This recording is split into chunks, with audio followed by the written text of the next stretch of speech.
Welcome to a beautiful sunny morning in February.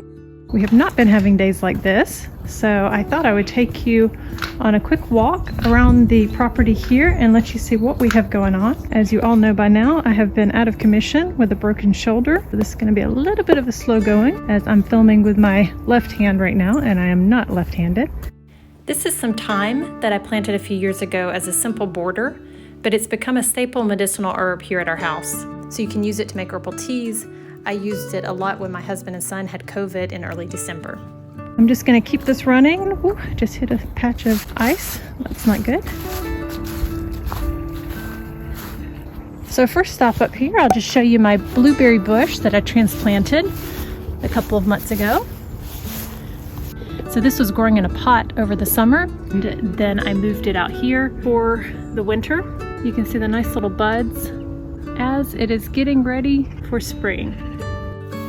Let's take a walk down here. We'll start down at the bottom, and I'll show you a couple of plum trees that we have. I think they might be Mirabelle in English, but this is the old mother tree here. And this one beside it is a volunteer that has come off of it in the past few years. We did a bunch of cleaning out here. This was completely overgrown when we moved back from Dubai. So hoping we'll see some fruit on this guy this year. I didn't get a chance to show you guys this back in the fall, but basically this is my traditional garden spot. We have hard, compact clay soil, so this is an ongoing project to improve it. And right now, as you'll see, I've got a little bit of everything going on here. I've got bits of cardboard, straw, horse manure,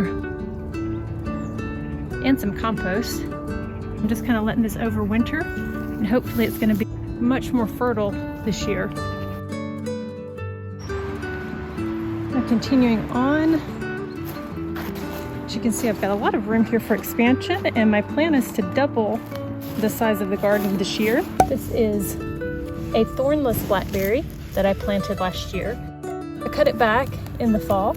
Truth be told, I actually forgot about it and ran over it with a lawnmower, so it did get cut back. And there are some little leaves growing right down there. You can see them covered with frost right now.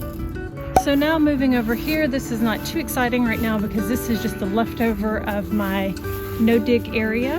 I have not done anything to this because I have a critter that comes and digs in here about every other day. He actually found a potato that was left from the springtime, surprisingly enough, which he did not eat because he's after the worms and stuff.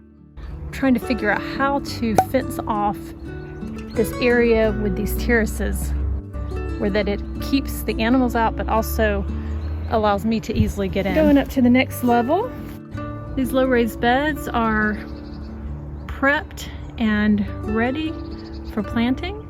They got a nice layer of compost, some fresh soil to get them filled up to level. I may still add another bag of soil to them because they've been settling over the winter. The soil, when it gets frozen, it just sinks down in these beds.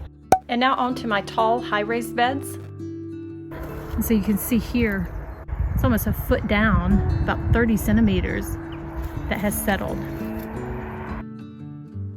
If you see this little hole over here, it's not from an animal, it's actually from me because you can see here these little coriander plants or cilantro plants.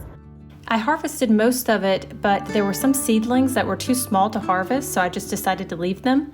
They've been like this for a couple of months, but when I transplant them to a pot inside, they really take off. And so this way I've been able to keep fresh coriander going all winter. I just simply come out here and dig up a couple of plants when I'm running low, and I give them about a week to grow inside, and then they're ready to use for my dinners. Let me show you here. Okay, it's not frozen like you guys in the north or in Canada, but it is definitely frozen for us. This bed has also settled, but I'm waiting for these. I've got some little heads of lettuce growing here. These guys have just kind of been persistently, slowly growing. And I've also got some carrots that are overwintering. You can tell that the tops have kind of stalled out, but they're actually still growing underneath. Let me take you up here and show you all the comfrey that I transplanted. just want to show you the progress here. So we have the first new shoots coming up on this transplant. This one so far nothing, so we'll see if that one's done for. This one has a very nice shoot. Very nice shoot coming up on it. This one over here has a little bud, and then the other little bits were buried under the ground, so we'll just have to wait to see if those come up in the spring.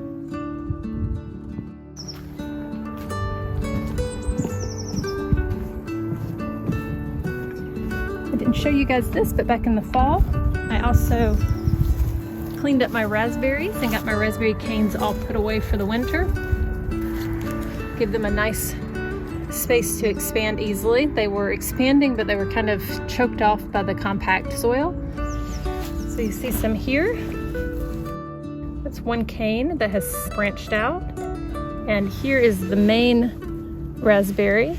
Here's another little cane that's coming up, and this one back here. You can see these are not green anymore because of the hard frost. They start to get green again, and then we have a cold snap, and they die off, and then they come back. Here's a fig tree that is dormant right now, but you do see a couple of little buds. There's my big plum trees back here. I have quite a few actually.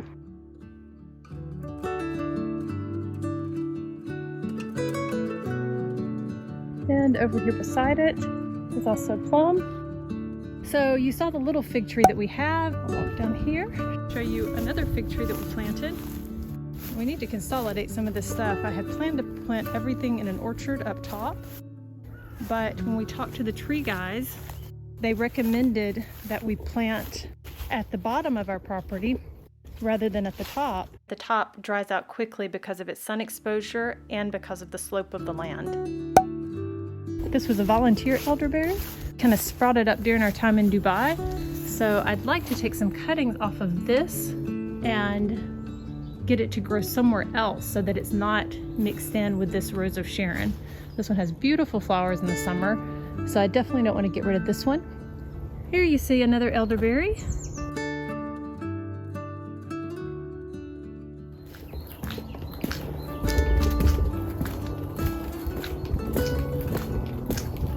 This area is going to be transformed into my herb garden this year.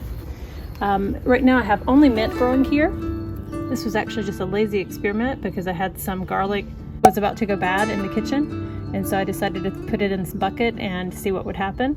So these are coming up, which I'm really excited about this now that they are coming up, because this is actually a variety that is specifically grown in our region here. This is a potato experiment. Oh, look, it's starting to bud. This was out there on the patio, and I just brought it in 2 days ago. So excited to see if those will turn out. Here, I would just say that I have become the mother of aloe vera over the winter. A friend of mine gave me an aloe vera plant at the beginning of the summer, and I kind of divided out some of the babies. This one I repotted right before I injured myself, and it already has a little sidekick growing there. This is a store-bought ginger that I just clipped off one of the little eyes. So not only did this little guy sprout out, but I've also got another little sprout coming off the side. So this is a lemongrass plant that I have growing here. Moved it inside for the winter. Also, you can see I have a bunch of little seeds that have been started. Since I broke my shoulder last month, we have not been cooking as much as we normally do. So the first thing I'm going to do is take a look at my potatoes and see what I have that might be okay to chit.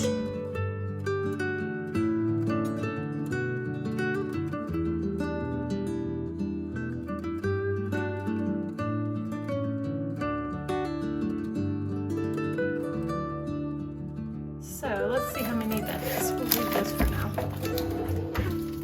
And I like to put my potatoes kind of in this dark corner of the basement, but where we get a little bit of light coming in the evening, but it still keeps it nice and cool down here. And I just found some other potatoes that I left to chit a couple of months ago, so I'll add those to our bucket. So that about wraps up my February garden tour. My new raised beds will be in this week along with my delivery of garden soil. Typically I kick off my early direct sowing at the beginning of March.